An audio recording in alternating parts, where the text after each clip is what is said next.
তো hello guys, welcome back. আমরা এসে পড়েছি পার্ট 2-তে। এখন আমরা এখানে সবাই আছি বসে। এখন বাজে, আমি বলছি বাজে হচ্ছে এখন 2:30 বাজে।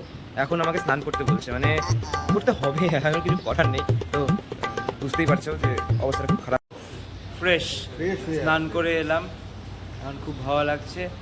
এখন একেবারে আমরা মন্দিরে যাওয়ার পথ দেখাবো আপনাদের। তো আমরা এখন বেরিয়ে পড়েছি আমাদের মন্দিরের উদ্দেশ্যে। অটোগুলো বলছে 3 জনের ক্যাপাসিটি, সেখানে 300 টাকা করে নেবে। এবার বড় গাড়িগুলো বলছে 500 করে নেবে। এবার দেখা যাক হয়। তো আমরা গাড়ি পেয়ে গেছি, এখন যাচ্ছি। পাহাড়ও আছে এখানে, পাহাড়টাই কালা, কালো পাহাড় বলে। কালো না, যাইনি, এর নাম শুনছি। তো আমরা এখন এসে পড়েছি, গাড়ি ছেড়ে মনে হয় টুকন নিয়ে বলছে সোজা ওখানে। এখানে টুকন নিয়ে দাঁড়িয়ে থাকলে চলবে না। আর লাইন প্রায় আমরা এসে পড়েছি, আমরা হাজার হাজার লোক প্রায় হয়ে গেছে, মানে বলছে তাই কি বুঝতে পারছি না। এটা হচ্ছে টোকেনের লাইন। আমরা অনেক দূর থেকে এখানে এলাম, এটা হচ্ছে টোকেনের লাইন। তো বলছে যে মানে আজকে বলে খুব কম ভিড়, এমনি লাইনটা এই নিচের এই দিক দিয়ে হয়ে আরও অনেকটা যায়, মানে মাথাটা খারাপ হয়ে যাচ্ছে লিটারালি। এই লাইনটা এই অবধি কিন্তু না, আরও অনেকটা, মানে এইরকম লাইন আরও 4-5টে আর কি সামনে আছে। এখন প্রায় দিনের আলো ফুটে গেছে। আমরা এই যে পিছনে গেটটা দেখতে পাচ্ছ, এই পিছনের গেটটা যে আছে দেখাচ্ছি, পিছনের গেটটা, এই গেটটার আমরা আরও কিছু দূরে ছিলাম বসে, এখন এতটা এগিয়েছে, তাও লাইনটা কতটা দেখতে পাচ্ছ। A few moments later. This is just like যাচ্ছে আসছে, সো কুল। আমরা এখন লাইনে যাচ্ছি। ঢোকার পরে মানে রাস্তার পরে মন্দির না, এটা ঠিক একটা মানে কুপন সেন্টারটা। এখানে ঢোকার পরে এখানে ব্যাগ তুমি ঠেলে নিয়ে যেতে পারো, এখানে বসতে পারো, এখানে জায়গা আছে। আর এখানে বাস দিয়ে অনেকগুলো লাইন পেরিয়ে তারপরে ওখানে কুপন সেন্টার যেতে হবে। এখন অনেকটা দেরি আছে। 2000 years later. কুপন নেওয়া হয়ে গেছে, পকেটে রাখা যাবে। আমি দেখাচ্ছি কুপনে আমাদের সবার ফটো আছে। খুব ভালো একটা ব্যাপার যে ফটো তুললো, একদম সেলিব্রিটি ভাইব লাগতো। এখন আমরা আমাদের হোটেলের সন্ধানে আছি, সবাই ব্যাগ নিয়ে পুরো খারাপ অবস্থা। এখন সবাই বসে পড়েছে, কিছু করার নেই, কারণ আমরা খুঁজে পেয়েছি কালনাথ।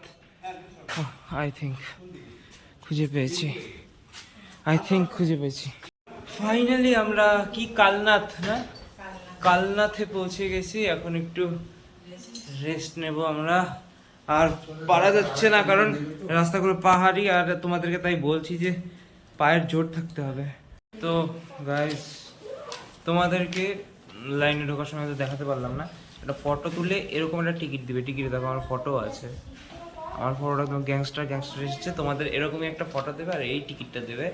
এখন আমরা এখানে একটু হোটেলের দিকে বসে আছি, তারপরে আমরা বেশিক্ষণ কিন্তু দাঁড়ালে চলবে না। তোমরা একেবারে টিকিট নিয়ে একেবারে ডালি ফেলে নিয়ে চলে যেতে পারো, কিন্তু আমরা এখানে একটু দাঁড়িয়ে আছি। তারপরে এখন ডালি নিয়ে একেবারে, লাগেজ ছিল যেহেতু, লাগেজগুলো রেখে এখন ডালি নিয়ে একেবারে মন্দির। তো 10 মিনিট রেস্ট করার পরে আমরা এখন যাচ্ছি জেনারেল লাইনে দাঁড়াতে, কুপন নিয়ে আর কি। আমরা জেনারেল কিউয়ে ঢুকে পড়েছি, প্রবেশ করেছি। ওয়াও, আমাদের টিকিট স্ক্যান হয়ে গেল, আমাদের এখন স্ট্যাম্প হয়ে গেছে 2 নম্বরে। এবার আমরা 2 নম্বর খাঁচাতে ঢুকে পড়েছি। 2 নম্বর খাঁচাতে আমরা এখানে ঢুকে পড়েছি। সত্যি এখানে খাঁচা সিস্টেম টাইপ অফ আছে। মুশকিলের পরে অনেক ঘুম পাচ্ছে, কিন্তু আমরা আস্তে আস্তে এগিয়ে যাচ্ছি আমাদের ডেস্টিনেশনের দিকে। দেখা যাক কটা বাজে, কতদূর হয়, কতদূরে আমরা মায়ের দর্শন করতে পারি, পুজো দিতে পারি।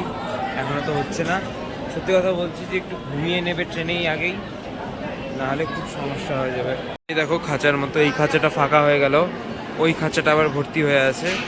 এই যে সবাই এই দিক দিয়ে লাইন করে যাচ্ছে, আমরাও এই খাঁচাটা ফাঁকা করে এই দিকে লাইনে দাঁড়াবো।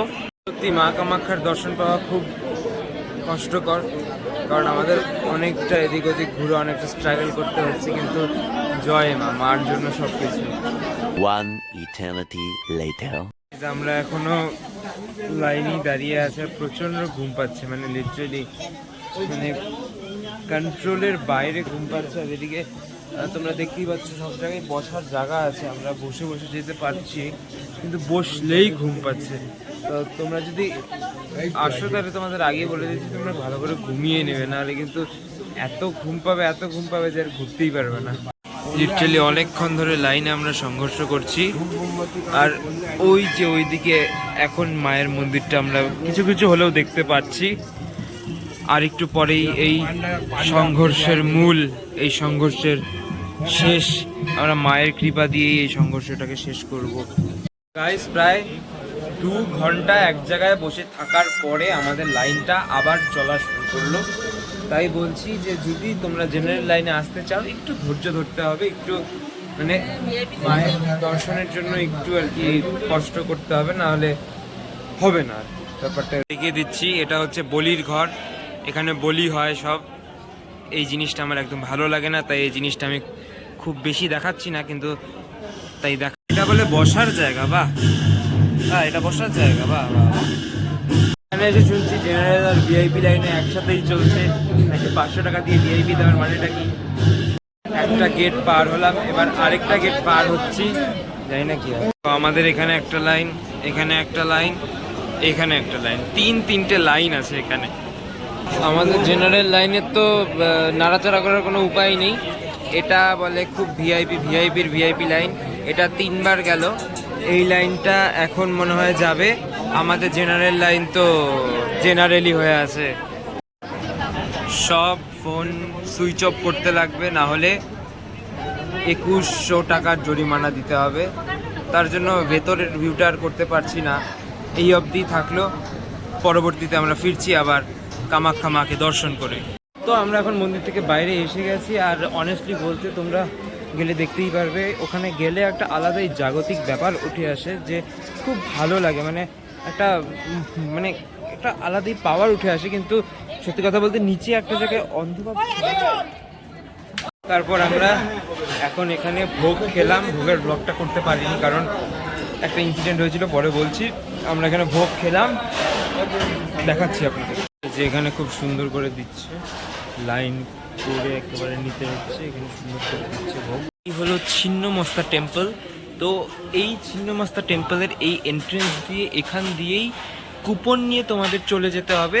কুপন ফেলে দিলেই এখানে তোমাদের থালা দিয়ে দিবে, তারপরে এক এক করে একদম বুফে সিস্টেমে তোমাদের আর কি খাবার দিয়ে দেবে। হ্যাঁ, মন্দিরের এদিকে একদম খাড়া সিঁড়ি আছে, এদিক দিয়ে নামা প্রচণ্ড, মানে একদম খাড়া সিঁড়ি, এদিক দিয়ে নামা একটু টাফ আছে, কিন্তু তাও ট্রাই করছি।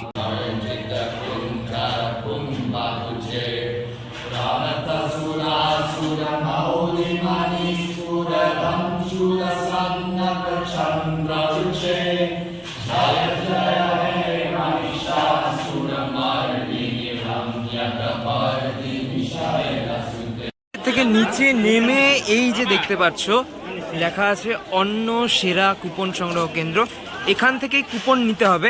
কুপন নিয়ে একদম এসে যাবে এই সামনে ছিন্নমস্তা মায়ের মন্দিরে, এখানেই ভোগ পেয়ে যাবে। আজকে এত স্ট্রাগলের পরে ঘেমে নিয়ে একসা হয়ে গেছি। তো আমাদের উমানন্দ যাওয়ার কথা ছিল, কিন্তু আর আজকে মনে হচ্ছে না যাওয়া যাবে, কারণ 4টার দিকে কিন্তু সেটা বন্ধ করে দেয়। মানে উমানন্দ কোনটা, যেটা লজ করে যেতে হয়, 4টার দিকে কিন্তু সেটা বন্ধ করে দেয়। তো গেলে তোমরা আগেই যদি ভোগটা খেয়ে যদি আগে করতে পারো, তাহলে আমাদের এখন অ্যাপ্রক্সিমেট মোটামুটি 2টো বাজে, আর আমরা ঘেমে নিয়ে একসা হয়ে গেছি। তার জন্য আমাদের একটু রেস্ট নিতে হবে। বেরোতে বেরোতে 3টে যদি বেজে যায়, তাহলে মানে 4টে বন্ধ হয়ে যাবে, ওরকম করে ঘোরা হবে না। তো তোমরা একটু তাড়াতাড়ি বেরোয়।